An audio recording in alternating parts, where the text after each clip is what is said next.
This spider is hunting that spider, and if it succeeds, that spider will kill this spider.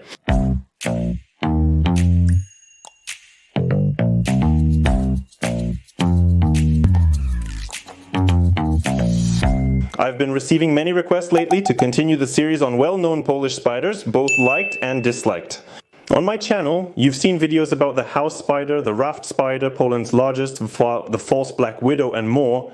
So today I'm responding to those requests, and it just so happens that I have a box here with this very spider. And now someone might say, well, the guy's gone crazy, this box is completely empty. Well, not exactly. And this box is inhabited by a spider that I think everyone or almost everyone knows. See for yourself. Before showing you what's here, we also have a terrarium with a jumping spider, which we'll feed later in the video. That will be a nice addition, hopefully. But let's get to the main point of the program. This box is inhabited by a spider, which is here near the lid, and you can see a bit how it's shaking. I'll try to uncover it in such a way that it doesn't escape from us. Can you see it? In this video, we'll explore nursery web spiders from the genus Dolomedes, known for their dynamic movements. What you see here is quite a large adult male, unfortunately missing one front leg, because that's how I found him. As for the species, the situation is that in Poland we have 3 species from the genus Dolomedes, so there are 3 species of nursery web spiders. Not all nursery web spiders are Dolomedes fimbriatus, the most well-known one with the Polish name Nasocznik. Well, Dolomedes fimbriatus is actually a large spider, bigger than the usual ones. This rare species is more commonly found in the southwestern region of the country.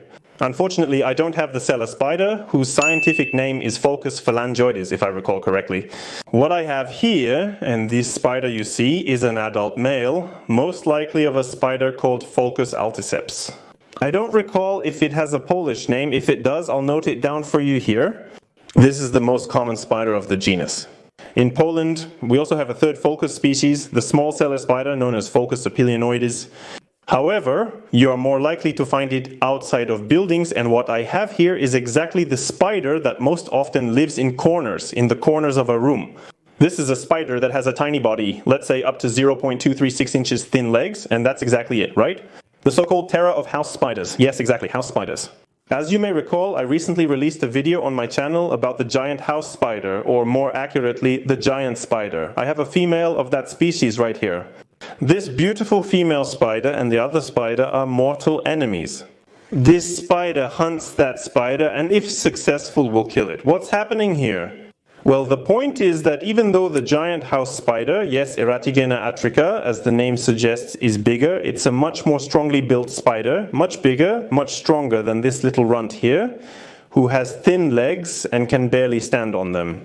When angered, it shakes on its web. It also spins an extremely thin web, too thin to be recorded. So that's also a letdown, but even though the giant house spider is a much stronger species, it often happens that this spider kills the giant house spider because it has a way to deal with it, right? I'll try here. Maybe I'll be able to get permission to publish a certain video I found in one of the Facebook groups where it actually shows how such a tiny spider with long legs kills a giant house spider and what's going on there.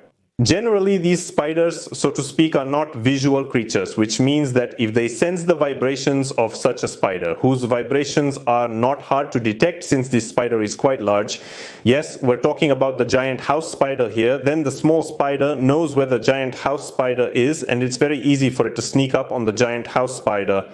Because it's tiny and its legs are thin, it's practically invisible to the giant house spider, right? So it's kind of like a ninja, and since it has long legs, it has a very large, let's call it, range of attack, right? Yes, a very large range of its web, and it wraps the giant house spider in its web, wraps it up, and then when the giant house spider gets tired, when it's immobilized by the web, the cellar spider comes up and bites it to inject venom, because of course cellar spiders are venomous, like 99 or even more % of all Polish spiders, and really, almost all spiders in general. And here's another thing. There are myths going around that cellar spiders have incredibly strong venom, that they can kill a person, that you should really avoid them, and also that they're not able to pierce human skin. And both of these myths are basically nonsense. Because first of all, cellar spiders don't have strong venom at all. Their venom is weak and it won't do anything to a person. Secondly, if a cellar spider really tried, despite having very small chelicerae, I think that in delicate areas of the skin, like the webs between our fingers, it could easily bite through, especially when it comes to large, let's say larger female cellar spiders, which can reach, for example, 0.35 inches in body length, and with their legs spread, that's 3.54 inches.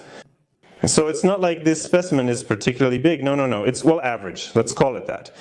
So if you ever hear that cellar spiders have strong venom, well, it might be strong for invertebrates, because after all, it's meant to kill invertebrates, which are the food for these spiders. But it's not like this venom can do any harm to humans, and besides, these spiders are very useful. In a room where such a spider lives, there are fewer mosquitoes and flies, which is really cool. And if you see such a rascal in your room, just either leave it alone, or if you want, take it outside, and it'll do just fine there too. Now I'd really like to record how such a spider feeds, meaning to record a hunt. But to record a hunt I have to wait until it makes a web here, so unfortunately I won't be able to record it now. But we can easily record how the house spider feeds, whose hunt you've already seen more than once. This female is very eager to eat, which also makes me very happy, and for a moment I had such a barbaric thought to just put one and one together and give this spider to her so she could eat it, although it could turn out to be the complete opposite. However, of course, I won't do that. Yes, that's wrong. And once a viewer even asked me to comment on some spider fights or insect fights in terrariums. And honestly, it's a tragedy what sometimes happens on YouTube. But anyway, let's feed this house spider. Maybe if it works out, I'll show you feeding the sex spider. And at the end, we'll take care of feeding the jumping spider. Whoa, it's already ready to attack. Do you see? Well, beautiful. Whoa. I want to take the 50, and he's attacking that 50. Dude, let go of the 50. There's food over there. Oh.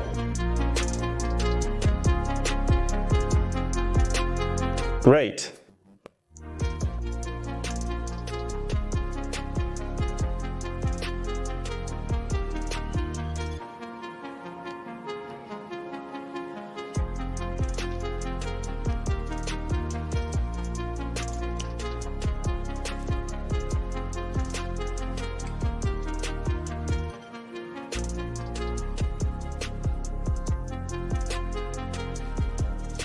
Well, great, she ate beautifully. If you want to learn more about this spider, here's a link to a video about it. Now we can close the female.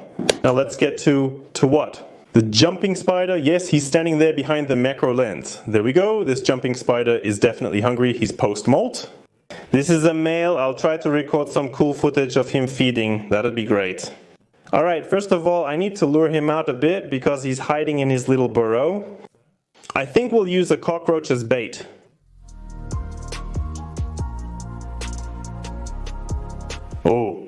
Oh, hey, but now his chelicerae are blue. They used to be green before.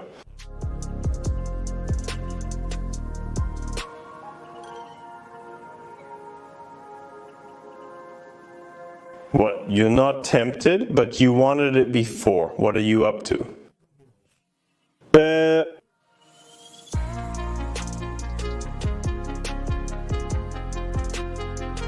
Wow, I felt that bite on the rod. It's a strong one. You did a great job reeling it in. Very impressive. That's great that it ate almost everything during feeding. As for cellar spiders, I'm curious about your experiences and thoughts on these unusual arachnids. Do you come across them often? How do you handle them? I'd be interested to hear your perspective on these strange little creatures. And I'll say goodbye to you, and we'll see each other in the next video. See ya!